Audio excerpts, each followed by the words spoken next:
So who lost her virginity at home with her mum's permission? The answer was the beautiful Sienna Miller.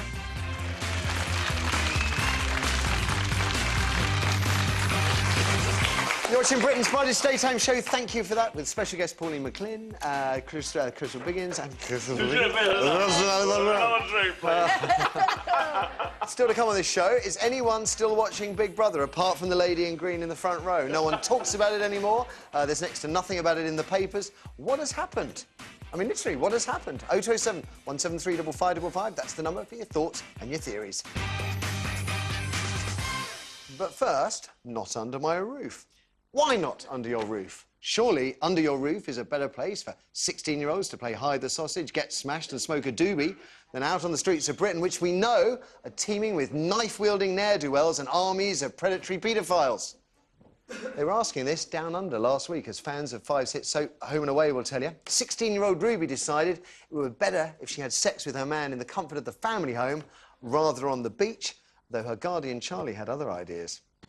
You see? Now, I applaud any storyline aimed at teenagers that tackles such an issue, especially as parents are having a similar discussion on the online parenting site Mumsnet, where bloggers are split pretty much 50-50 over whether or not they'd allow their 15-year-old to have sex at home.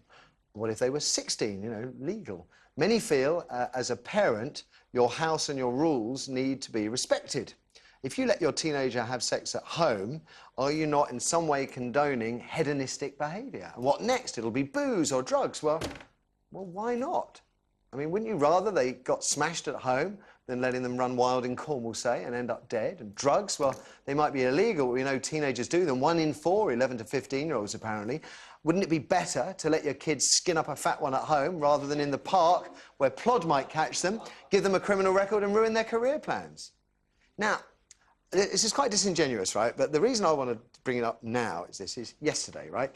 You don't want your kids to play outside. That's what we were told till they're 14. We established that yesterday because you don't think they're safe, OK? So why not extend that fear of that protective thing for another couple of years and protect them from getting busted for pot or having their first sexual experience behind the bike sheds or waking up in the gutter after a night of binge drinking? If you want your kids to be safe, let them be safe when they're 15, 16. Invite them to do all this stuff at home. Why not have a special room in school? We can have a We have. bonking It's called room. school. No, a bonking room. Why not? I mean, Well, let's put school it isn't home. together. School isn't home. Oh, goodness. Well, you're worried about your kids when they go outside. Let's cover all the bases, make them safe at home. 45% of parents already let their 16-year-olds have a boyfriend or girlfriend stay overnight in their room. If that's you, get in touch. I'd love to know whether you have any regrets. And I know you, Biggins, had a kind of similar dilemma the other day. Predicament, yes, exactly. My niece, who is gorgeous, 15 years old, said, could she come up for the weekend? And I said, of course.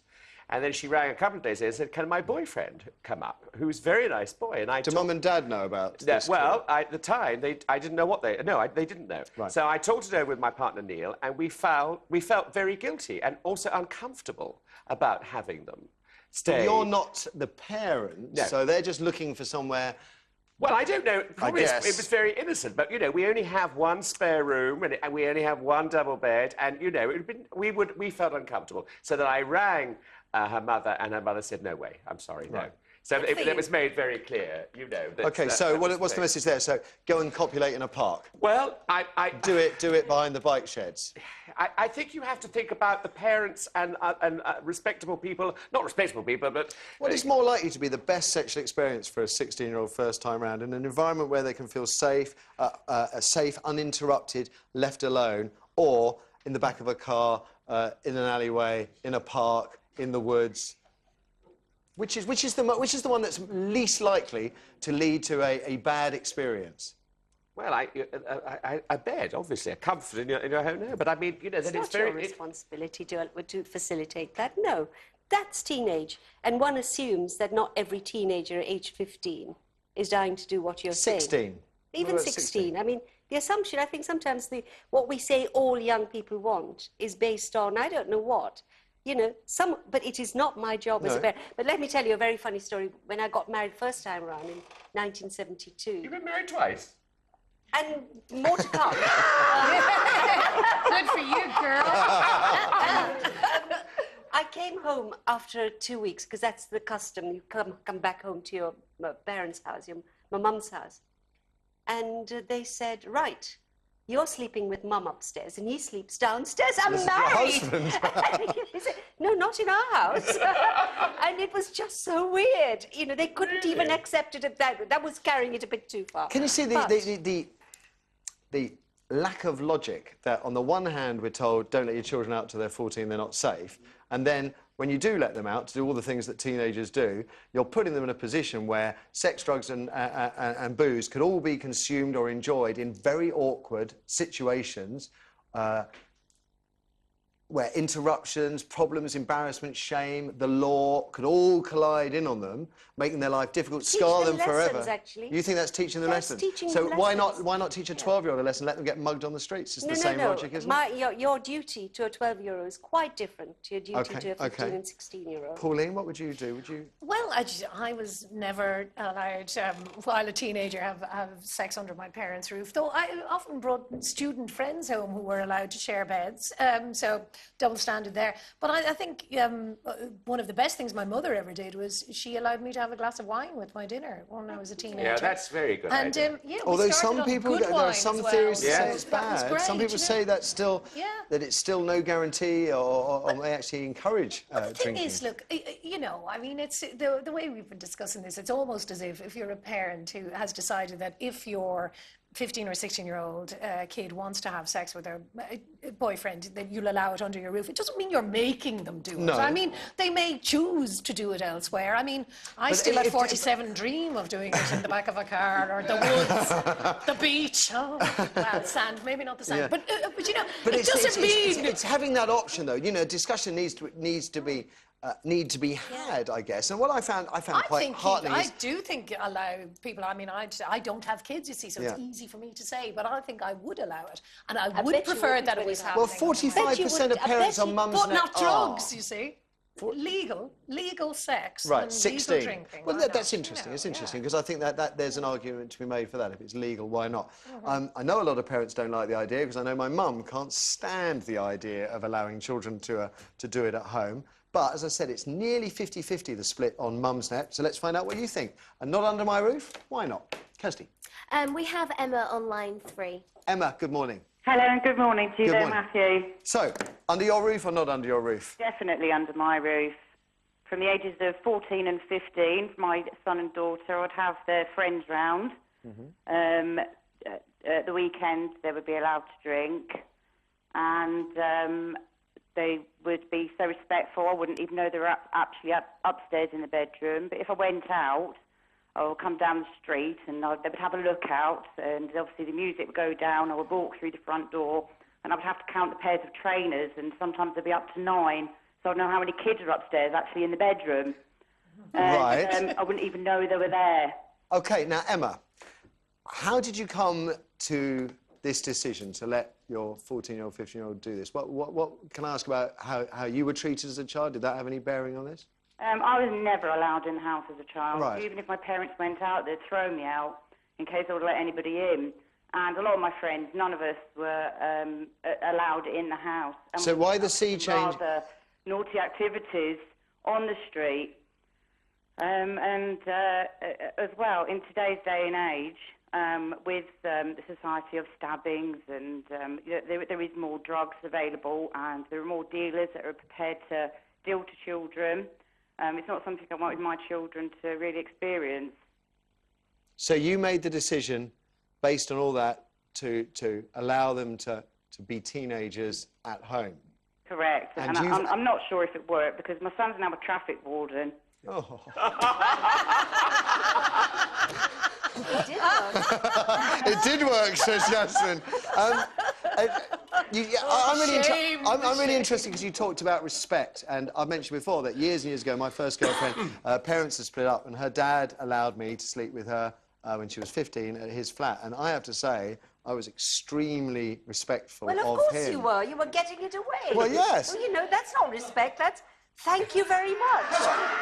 Well, if the alternative was going to be down an alleyway, that would show less respect, wouldn't it? If teenagers are going to do it, they're going to do it anyway, Yasmin. You can't. No, you're you not say keeping no, them no, safe. no. This, I'm sorry, Emma. You've said, you know, of course, young people meeting up in the house is a lovely thing, but you must surely want to keep an eye on how much they're drinking what they're smoking. Oh, absolutely. You I know? would every hour go upstairs, So- pop my head in, say how what's going on, what you're doing. You know, Nothing and nothing. They weren't allowed out, you know, to have anybody in. It's freezing cold. It's pouring rain. I mean, I live in Rochdale. It's cold here. Certainly is, Rochdale. I tell you what, it's fascinating seeing Yasmin in particular react to your words. I bless you for the call. Thank you, Emma. Let's take another. Sarah's got a great idea. She's Okay. on line 1. What's your great idea, Sarah? Hi there. Hi there.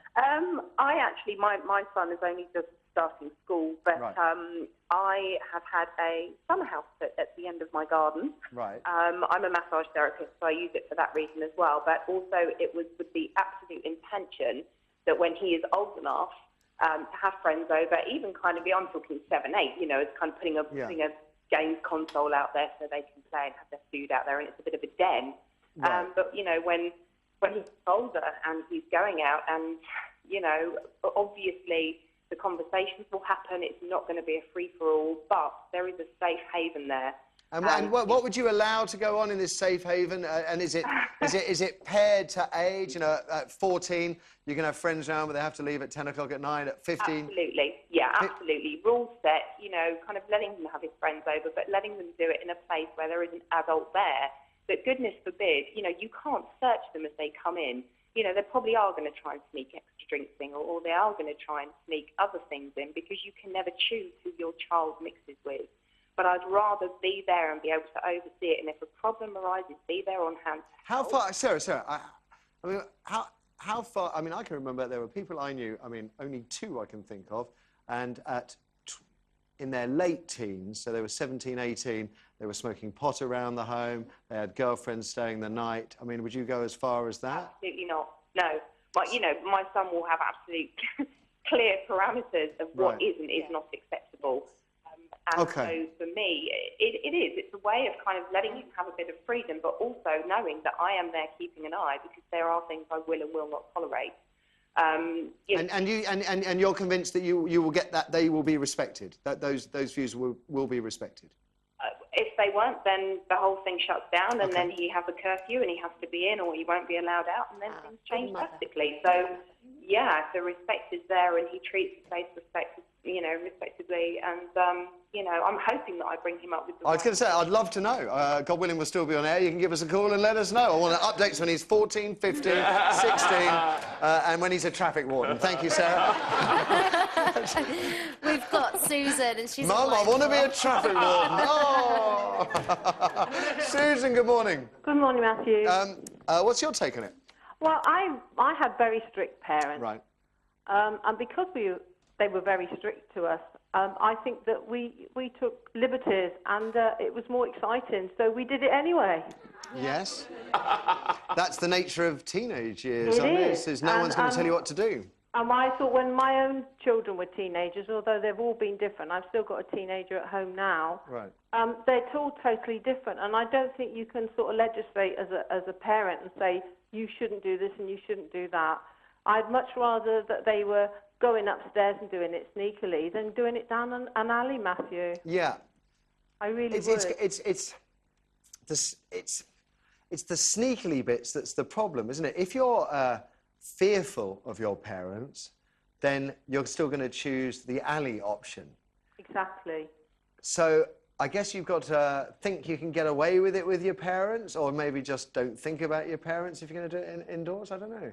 I just never had a rule with my own children, and they've all grown up pretty well. So I don't think that you can be judgmental on children, really. I think you just got to hope for the best. Stop shaking your head, Yasmin. It's creating all kinds of air drafts over here. I know, but as a parent, you are not your best mate of your children. You have responsibilities. They have to respect the home. Absolutely. And it's completely... But it just if they're throws going me to go when out, parents- if they're going to go out into an alleyway, Not all kids are going to go out into the alleyway. but some will. No, you cannot roll over. One of the reasons why Well, we've that's got... a very unfortunate choice of words. Shut up. That's how wide the alleyway is. Shut up.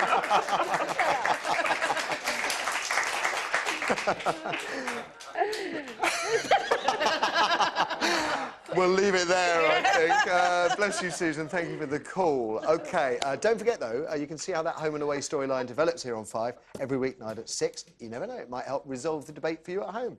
After the ads, is anyone still watching Big Brother? This is a big risk for me, because I haven't watched Big Brother ever, so I don't know what I'm talking about. But then no one seems to be talking about it anymore. It's hardly in the papers. Does this mean it's all over? 0207 173 5555 is the number if you've got something to say. Has the British public finally come to its senses, or are you just bored? We'll find out after the ads.